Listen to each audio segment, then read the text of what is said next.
Yeah, Scandinavian countries, you know, they are cleaner than the rest of Europe. You know.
Historical origins.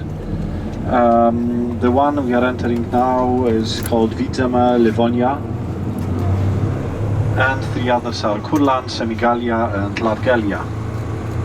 Yeah, I will just give it to you, the map. You can take a look at this. Look at this. So we are saying goodbye to Estonia.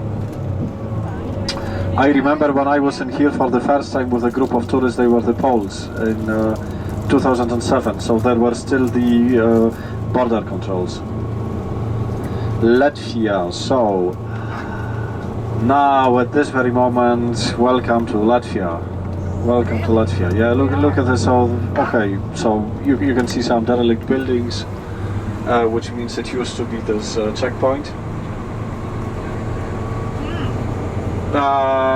It's been, you know, since they joined the Schengen zone, because you have got, you know, three different things. Like, you may be a member of the European Union.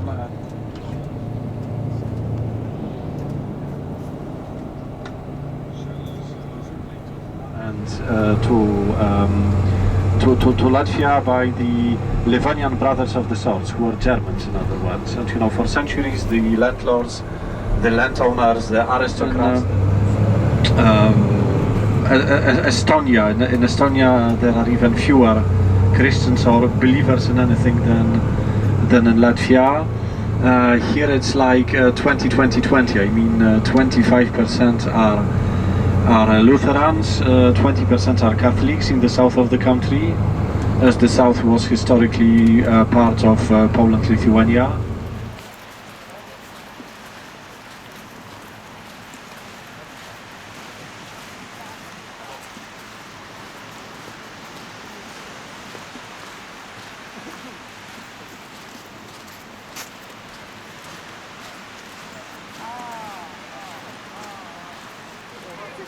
Yeah,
that's what I do.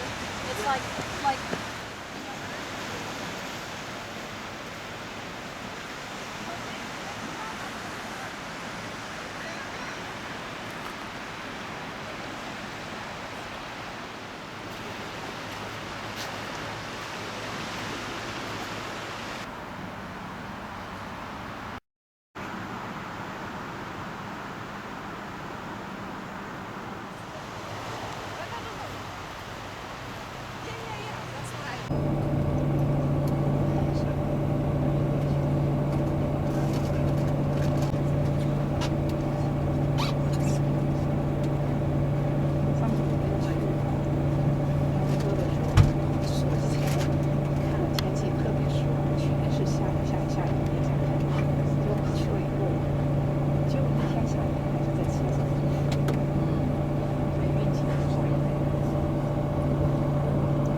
Laima, and Laima is the best chocolate manufacturer in Latvia.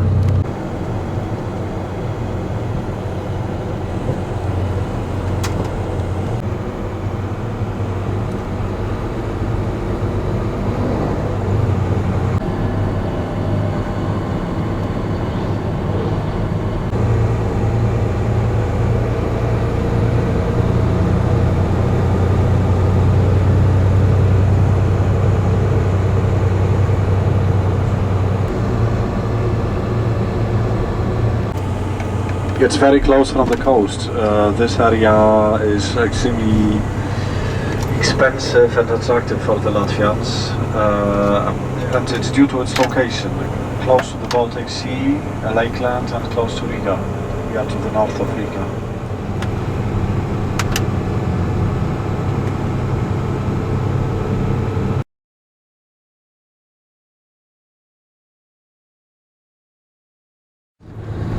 Let's say the lifespan of cars is very long. So average cars are not brand new cars. So they are most people buy used cars. Yeah, second-hand cars imported from, for example, Germany, the Netherlands, and so on, the richest countries. Look at this. This avenue, which is called Freedom Avenue.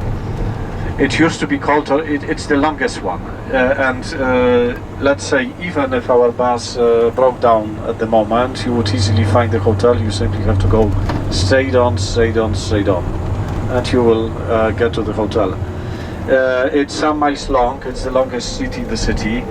It was made before the First World War. It was Tsar Alexander II Street, or Tsar Alexander II Avenue.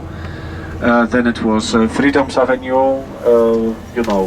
When Latvia was independent, then they were incorporated by the Soviet Union, so it was Stalin's Avenue.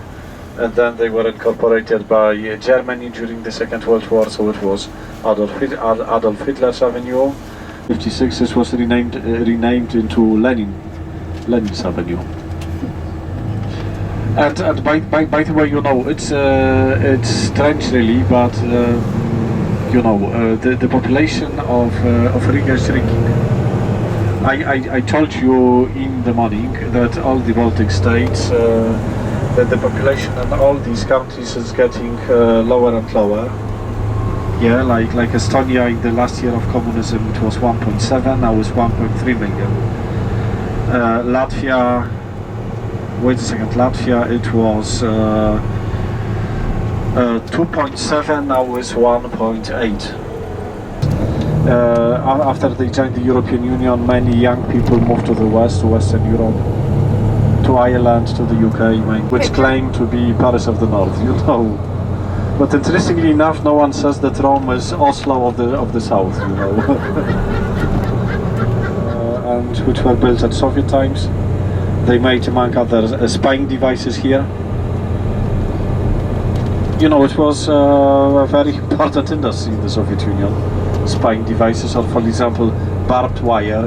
The apartments, they are not high. Second of all, in some of them, the kitchen overlooks the room, the living room. So you have got no window in the kitchen. In some of them.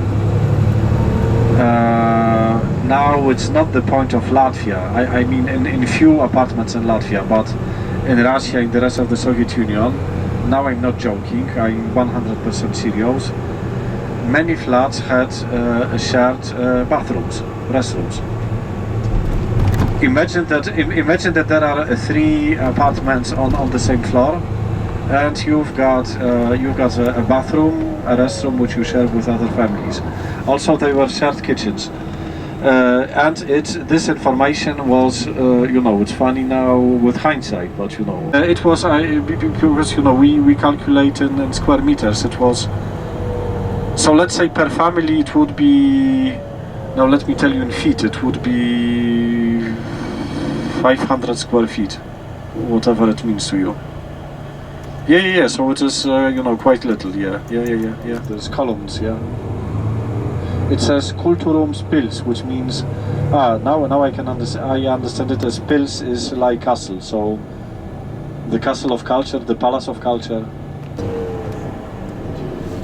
Yeah, there is one transportational bottleneck in front of us. You know, there is a bridge and there are only 2 lanes, so there is always traffic jam here. And you can see some other factories. So here bicycles were made. In which state it is? I mean, you know, in which shape it is. And they used to make both wagons. I mean, coaches and locomotives, which they exported to whole Russia and the Soviet Union.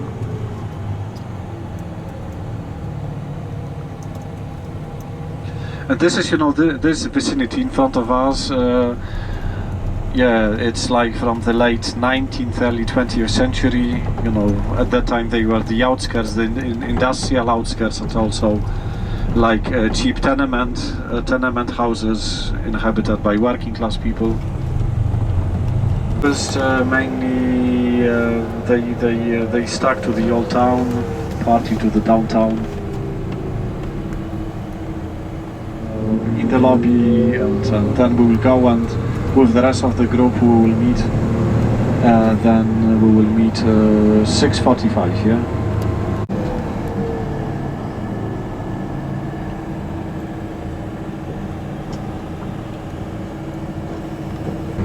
There is another community house on the right hand side, and again it was built by the Soviets in the 70s.